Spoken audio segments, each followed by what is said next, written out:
Hello everyone. पिछले video में हम सेशन 1 पढ़े थे। अब उसके बाद हम कंटिन्यू करेंगे सेशन 2।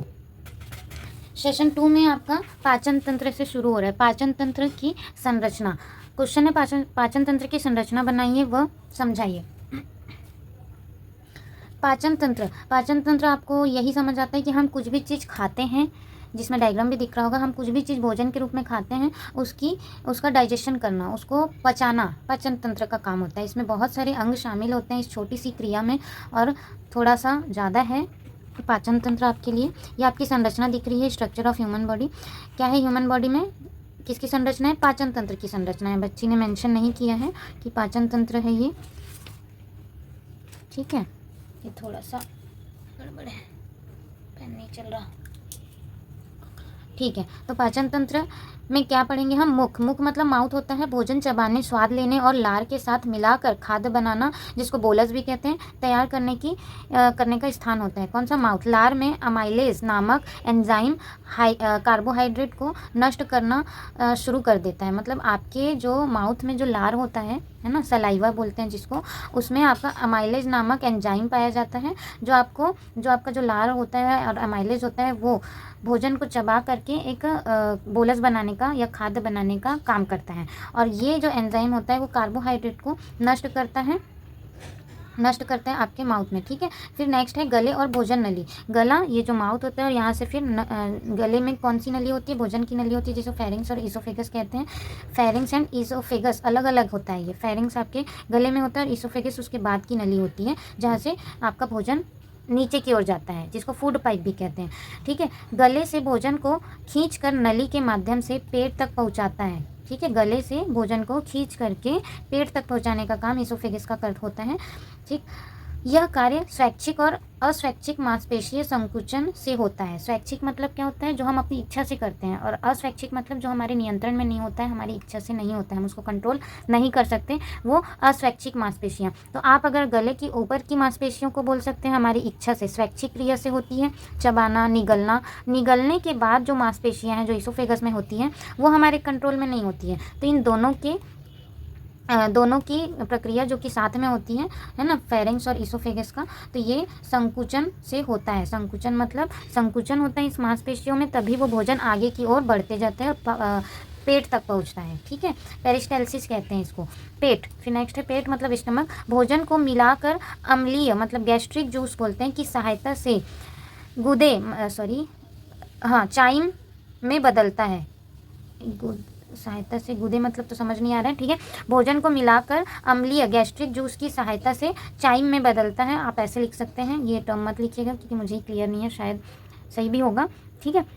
चाइम मतलब एक ऐसा पदार्थ, जैसे आप एक पीसा हुआ पदार्थ बोल सकते हैं, वैसा होता है। पेट मतलब ये आपका स्टमक, जो पाचन तंत्र है वो थोड़ा क्लियर नहीं है। ये जो स्टमक है, पेट में क्या होता है? भोजन ईसोफेगस के माध्यम से आता है और भोजन को मिलाकर अम्लीय मतलब एक गैस्ट्रिक जूस होता है जो पेट में सिक्रीट होता है, और वो उसकी सहायता से भोजन को तोड़ता है और चाइम में बदल देता है, ठीक है। और भोजन का रासायनिक विघटन भी शुरू हो जाता है। यहीं से भोजन का रासायनिक विघटन शुरू हो जाता है। रासायनिक मतलब जो यहाँ पे उसको तोड़ने का काम करता है, जो लीवर होता है, और बहुत सारे ऐसे सहायक अंग होते हैं आपके पाचन तंत्र में, जहाँ से ग्रंथियों के माध्यम से कुछ रासायनिक पदार्थ सिक्रीट होते हैं, जिसको हार्मोन्स बोलते हैं। और वो हार्मोन्स आपके पाचन तंत्र मतलब पेट में उपस्थित जो भोजन होता है उसका विघटन का काम करता है, मतलब उसको तोड़ने का काम करता है। भोजन यहाँ पे आया, उसने गैस्ट्रिक जूस की सहायता से एक एंजाइम बना दिया, मतलब एक पदार्थ बना दिया भोजन को पीसे हुए के माध्यम से, जैसा जो होता है वो, फिर उसको और तोड़ने का काम करता है। जैसे भोजन में आपका प्रोटीन होता है, मिनरल्स होते हैं, विटामिन्स होते हैं, तो अलग अलग पदार्थ उसमें पाए जाते हैं, उसको तोड़ने का काम करता है और पचाने का काम करते हैं आगे के प्रोसेस में, ठीक है।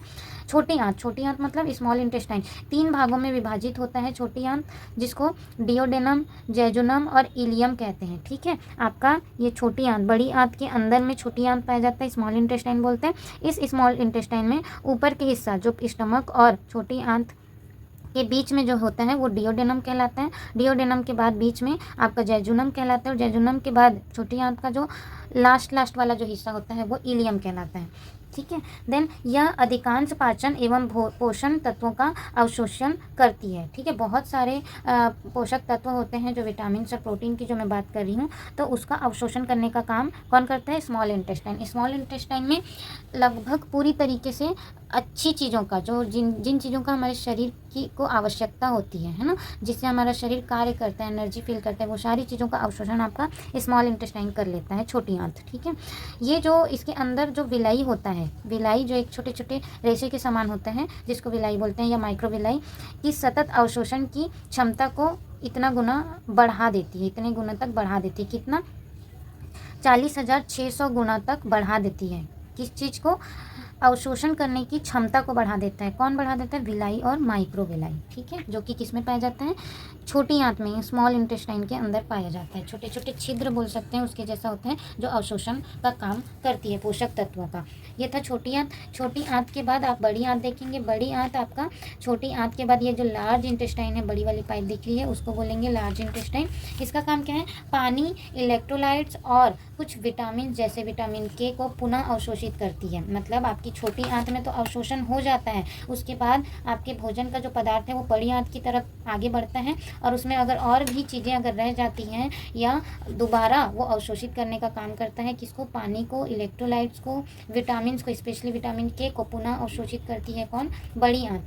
विषाक्त अपशिष्ट को मल के रूप में धारण कर उसे निष्कासित करती है ना। ये जो बड़ी आंत होता है, छोटी आंत से बड़ी आंत में गया, फिर यहाँ से इस तरफ होते हुए जो अपशिष्ट पदार्थ के रूप में यहाँ से बाहर मल के रूप में बाहर चला जाता है। ये था बड़ी आंत। ये था आपका मेन ऑर्गन। माउथ के बारे में पढ़े, फेरिंग्स, ईसोफेगस के बारे में पढ़े, उसके बाद हम लोग स्टमक, पेट के बारे में पढ़े, जहाँ पे भोजन का संग्रहण होता है और चाइम में परिवर्तन होता है, और विघटन का काम पेट में ही शुरू हो जाता है, भोजन को तोड़ने का काम। फिर वहाँ से आपका डिओडेनम में जाता है, डिओडेनम, जेजुनम और इलियम में जाता है, जिसको छोटी आंत बोलते हैं। छोटी आंत से में संपूर्ण रूप से अवशोषण का काम करता है, पोषण तत्वों का। फिर वहाँ से वो बड़ी आंत में जाता है, और बड़ी आंत से आपका जो भोजन है उस वहाँ पे इलेक्ट्रोलाइट, पानी, ठीक है, विटामिन के का पुनः अवशोषण होता है, वहाँ से मल के रूप में निष्कासन किया जाता है बाहर की ओर। कहाँ से? बड़ी आंत के बाद। ठीक है, तो ये था आपका पाचन तंत्र। उसके बाद पाचन तंत्र में और भी सहायक अंग होते हैं। आप पाचन तंत्र में पढ़े होंगे, यकृत भी होता है जिसे लीवर कहते हैं, गॉल ब्लैडर भी होता है जिसे पित्ताशय कहते हैं, पैनक्रियाज भी होता है जिसे अग्नाशय कहते हैं। लीवर, यकृत मतलब पित्त बनाता है, इसका भी अपना एक इम्पॉर्टेंट फंक्शन होता है जिसके बगैर पाचन क्रिया नहीं हो सकती है। तो पाचन क्रिया अगर हो रही है तो ये सहायक अंग भी उसमें बहुत इम्पॉर्टेंट रोल निभाते हैं। जैसे यकृत, यहाँ पे अगर इन लोग बनाए हैं, जैसे यहाँ पे छोटा सा बना हुआ है लीवर। लीवर का क्या काम है पाचन तंत्र में? वो लीवर पित्त बनाने का काम करता है, जो हरा पीला कलर का होता है। ये जो पित्त होता है वो आगे आपके क्या बोल सकते हैं, स्टमक में भोजन, गैस्ट्रिक जूस और पचाने में हेल्प होता है, आगे मैं बताऊंगी। ठीक है, और गॉल ब्लैडर पित्ताशय को क्या करता है? संग्रहित करता है। यही लीवर में जो हरे कलर का दिख रहा है इसको बोलते हैं गॉल ब्लैडर। यहाँ से पित्त बन करके निकलता है और गॉल ब्लैडर में इकट्ठा होता है, संग्रहित करता है गॉल ब्लैडर। ठीक है, फिर पैनक्रियास, अग्नाशय जिसे बोलते हैं, एंजाइम और कार्बोहाइड्रेट देता है। ये पाचन क्रिया में महत्वपूर्ण भूमिका निभाते हैं। ठीक है, एंजाइम और कार्बोनेट। ठीक है, ये जो सहायक अंग है इसके बारे में हम डिटेल में पढ़ेंगे, इसलिए आप अगर एक पॉइंट में आपको याद रखना है तो आप इस तरीके से याद कर सकते हैं कि पित्त बनाता है लीवर, पित्त को संग्रहित करता है गॉल ब्लैडर और छोटी आंत में छोड़ता है, पैनक्रियास करता है, एंजाइम और कार्बोनेट देता है जो आगे की प्रक्रियाओं में मेन रोल निभाती है। कौन सा? पैनक्रियास। ये सारी चीज़ें ग्रंथियों में शामिल होता है, ग्रंथियों में काउंट होता है आपका लीवर, गॉल ब्लैडर और पैनक्रियास, जो कि सहायक अंग होते हैं किसमें? पाचन तंत्र में। ये आपका शॉर्ट नोट है कि आपका माउथ काम क्या करता है, stomach, small intestine, accessory organ, एंट्रिक anus, ये शॉर्ट वो नोट है। अगर आपको पाचन तंत्र के बारे में पूछा जा रहा है तो आप यहीं तक आप लिख सकते हैं इस नोट्स के अकॉर्डिंग। इसके बाद आपका पाचन तंत्र में पाचन तंत्र के कार्य को देखेंगे। पाचन तंत्र का कार्य अभी जो पढ़े वही है, लेकिन आप कार्य में आप कार्य के हिसाब से पॉइंट्स लिखेंगे। जैसे भोजन ग्रहण, इंजेशन बोलते हैं जिसको, मुंह से भोजन लेना, चबाना, सलाइवा से मिलाना, जिससे भोजन बोलस बनाता है। इस प्रक्रिया में कार्बोहाइड्रेट, अमाइलेज और लिंगुअल लाइपेस योगदान देता है। ये सारी प्रक्रिया में हम पढ़े ना, ग्रंथियों से सिक्रीट होता है, फिर वो बोलस बनाता है, चाइम बनाता है, तो ये सारी चीज़ें उसमें योगदान देती है। प्रेरण मतलब प्रोपल्जन बोलते हैं, गले से भोजन को गुदा तक पहुंचाने का के लिए निगलना, जिसको क्या बोलते हैं उसको, स्वेलिंग,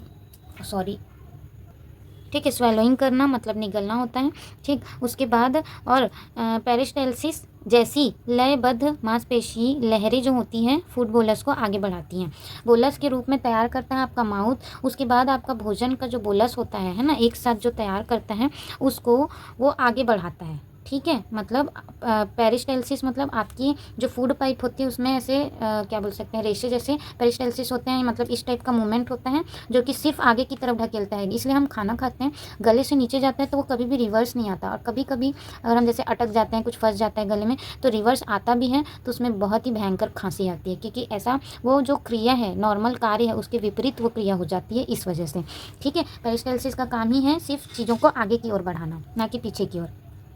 भौतिक पाचन, मैकेनिकल डाइजेशन, ठीक है। भोजन को छोटे टुकड़ों में विभाजित करना, मुंह में चबाना, पेट में मंथन करना मतलब मसलना, छोटी आंत में सेगमेंटेशन से मिलाना, मतलब अलग अलग सेगमेंट में होता है, ठीक है।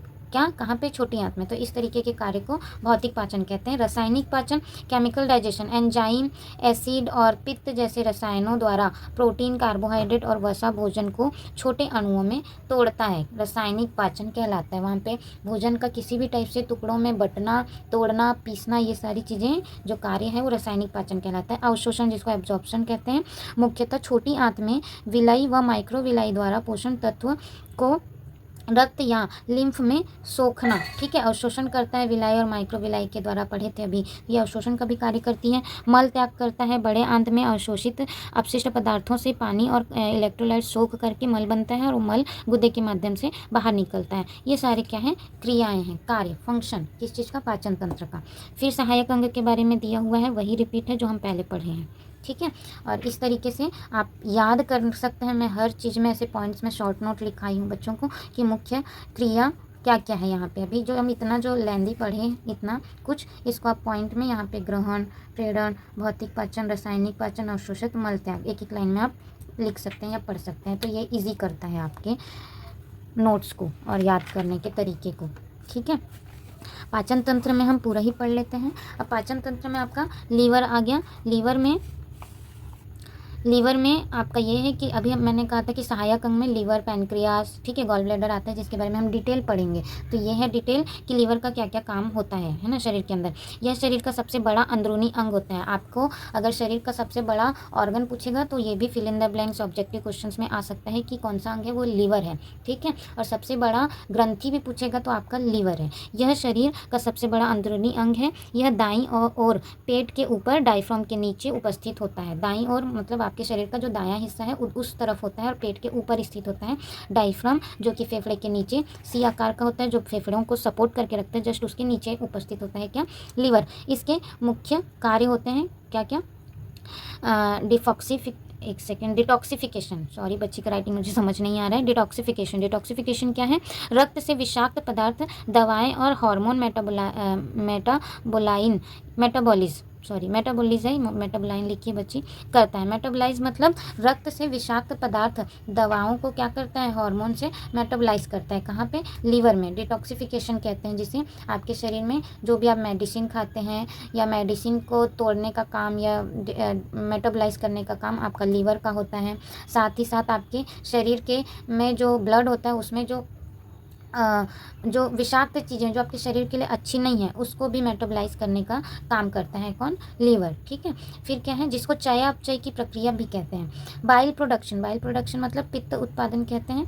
पित्त उत्पादन, जिसको बाइल प्रोडक्शन कहाँ पे होता था, लीवर में ही होता है, ठीक है। वसा पाचन में सहायक पित्त बनाता है। वसा पाचन मतलब आपके भोजन में जैसे बहुत सारे तत्व हम पढ़े, वैसे वसा भी आपके शरीर में भोजन के माध्यम से जाता है। उस वसा को तोड़ने का काम सिर्फ पित्त करता है। तो वसा पचाने में सहायक पित्त कौन बनाता है, लीवर बनाता है। उसका उत्पादन कौन करता है, लीवर करता है। और गॉल ब्लैडर पित्ताशय में क्या करते हैं, संग्रहण करता है। मतलब गॉल ब्लैडर मतलब पित्ताशय, जिसमें संग्रहित होता है क्या, पित्त।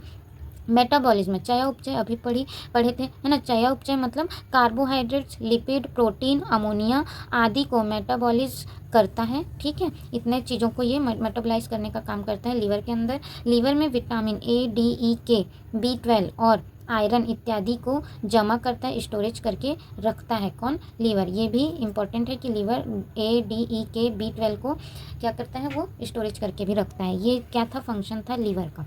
फिर गॉल ब्लैडर। गॉल ब्लैडर मतलब पित्ताशय। इसमें बस यही है कि पित्ताशय जो एक थैली जैसा होता है हरे कलर का, जो लीवर द्वारा बनाई गई बाइल मतलब पित्त को संग्रहित करता है, जो कि एक चिपचिपा हरा पीला तरल पदार्थ होता है। ये भी खाली स्थान में आ सकता है कि पित्त कैसा होता है। ठीक है, जो छोटी आंतों में छोड़ा जाता है जब वसा पाचन होती है। जब वसा का पाचन होता है तब ये छोड़ा जाता है आपकी छोटी आंत में, तो पित्त उसमें सहायक होती है।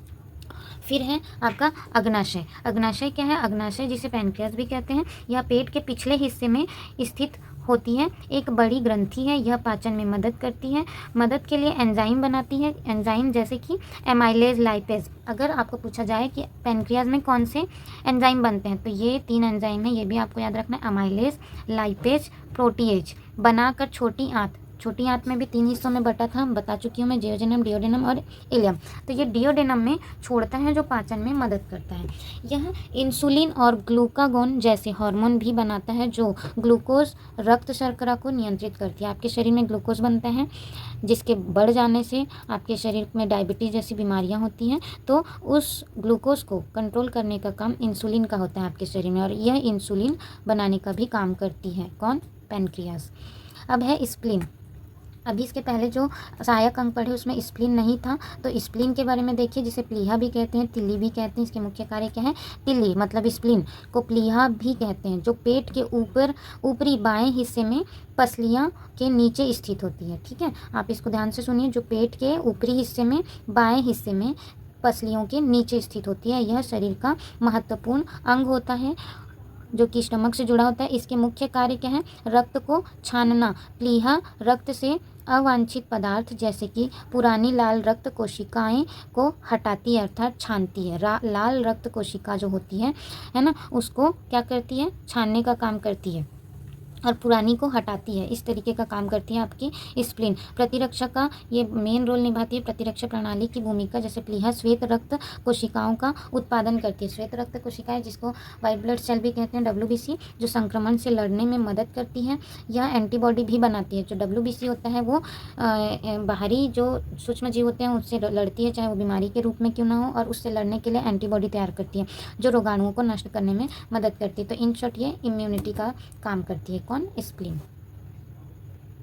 इन 2 पॉइंट के अलावा तीसरा भी है कि स्प्लीन में रक्त मतलब संग्रह करने का काम करती है। संग्रह मतलब भंडार बोल सकते हैं। स्प्लीन, अगर आपके बॉडी को ब्लड की अतिरिक्त आवश्यकता होती है तो ये रक्त प्रोवाइड करता है आपका स्प्लीन। तो ये रक्त स्टोरेज का भी काम करती है, ब्लड स्टोरेज का काम। कौन? स्प्लीन।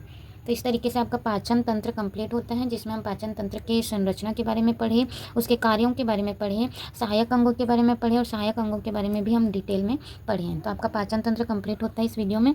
आगे का टॉपिक हम आगे के वीडियो में पढ़ेंगे, तो देखते रहिए। अगर आपको नोट्स चाहिए, अगर आपको किसी भी टाइप का अगर डाउट है या कुछ और चाहिए जिसको ऐड करना हो, तो आप प्लीज़ कमेंट कर सकते हैं। और अगर किसी भी टाइप का प्रॉब्लम है समझाने में या बताने में, तो आप इस चीज़ को बोल सकते हैं, मैं उस चीज़ को सुधारने की कोशिश करूँगी।